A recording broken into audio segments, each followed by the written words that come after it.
I learned a long time ago from some pretty heavy hitters in the marketplace. I had a chance to do some education, some presentations with Damon John a few times. He had some great insight, and also, on the personal development side, I love the guys like Tony Robbins and some of the heavy hitters out there. And they always said bring value to the marketplace. So the value that we bring is obviously our skill sets, our proven track record as operators, our reputation. There's value in all of that. Why would anybody want to align themselves with us? Because we know what we're doing. It's as simple as that. What's the learning curve to learn this business? How much true time commitment can somebody put? This is what we live, breathe, eat 24/7 is commercial real estate, raising capital, putting it to work. So look, we get paid for that.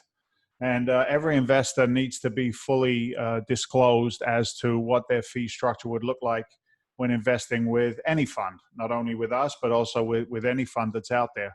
Our private placement memorandum for our first fund, Fund One, is now available. And on there, you will see a breakdown of fee structure. But what do we get paid for? I mean, what are you doing? Why would I want any of my capital, my investment capital, go into the fund managers, the operators? What's the bang for my buck, if you will?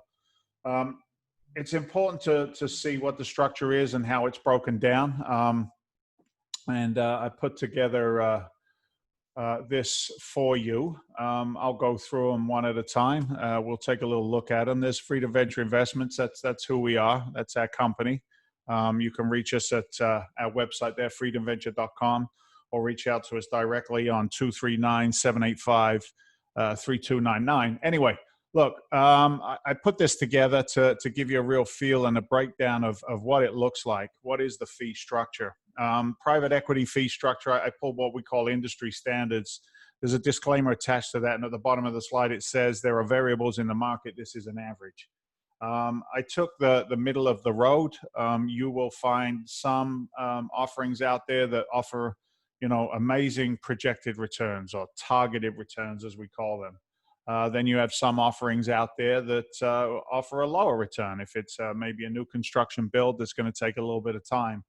But basically, fund managers are compensated for their expertise, their network, and their ability to execute on the business plan.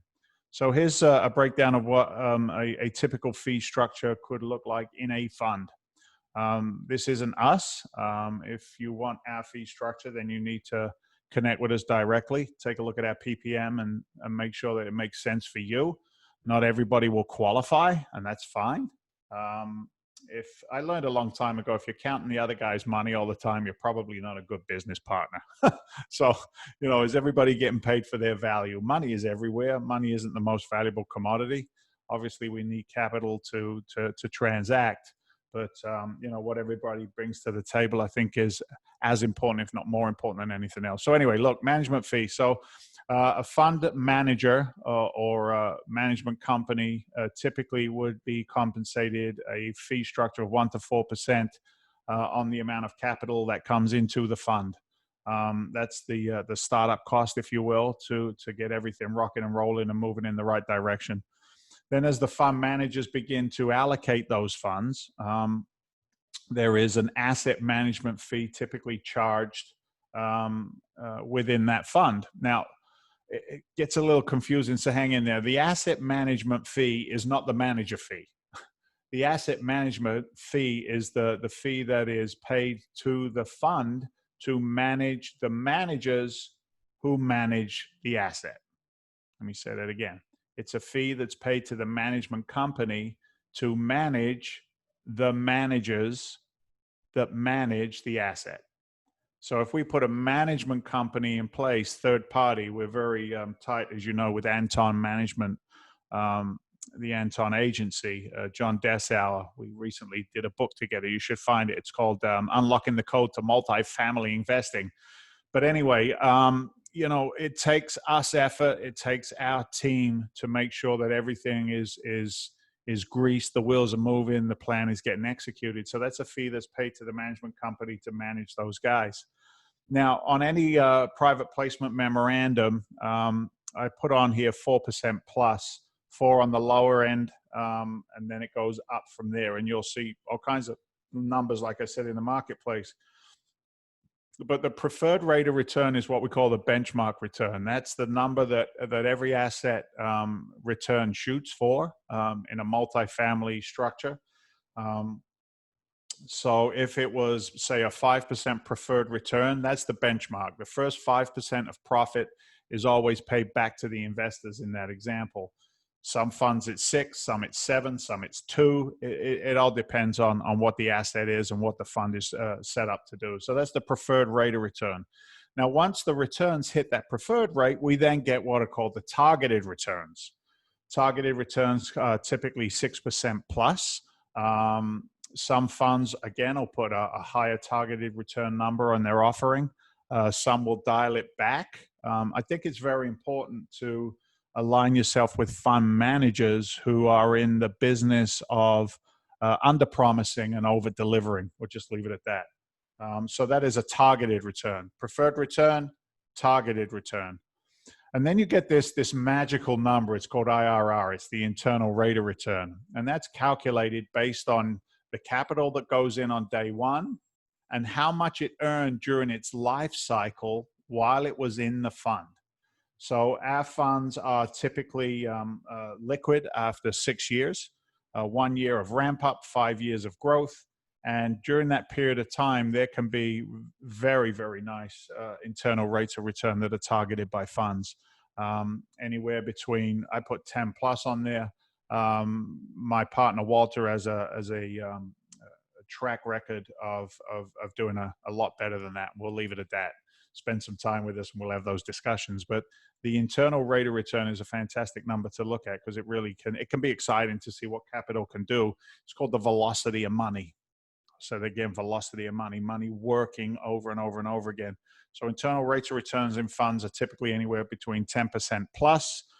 And then at the time of liquidation and at the time of meeting a preferred rate of return, there is an equity share or a profit share, if you will, between the fund and the fund managers. So let's say a fund has a 100-unit asset. 4 years in, it makes sense to liquidate that asset, and that asset has a profit of, I don't know, $200,000. If there is a profit of $200,000, that profit is then a share between the fund and the investors, or the fund managers and the investors, however you want to interchange that terminology. And that can be anything between 90-10, 90% to the fund, 10 to the investors, 90 to the investors, 10 to the fund, 80-20, 70-30, 75-25.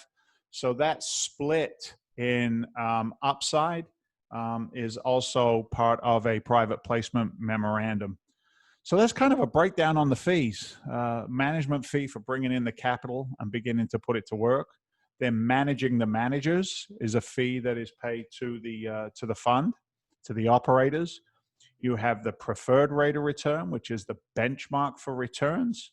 You then share in the profit over that, depending on what the split is for a targeted rate of return. Let's say 8%, 10%. And then the internal rate of return, which is that velocity of capital, money working consistently over and over again for a longer period of time. And then at the time of liquidation of the fund or the assets inside the fund, there's also a split in that as well. So there's a little due diligence to do there, a little homework, if you will. I would always recommend due diligence. Read carefully through what the offering is from the fund managers. Are they the operators that you want to align yourself with? And do you believe in their business model? Is it proven? And can they execute? And are they worth it?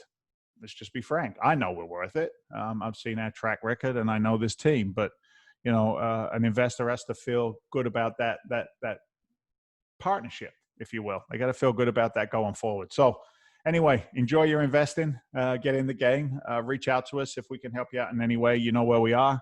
You want to get on a call, I'm available. Walter's available. Whatever we can do to help you grow capital. All right. Take care.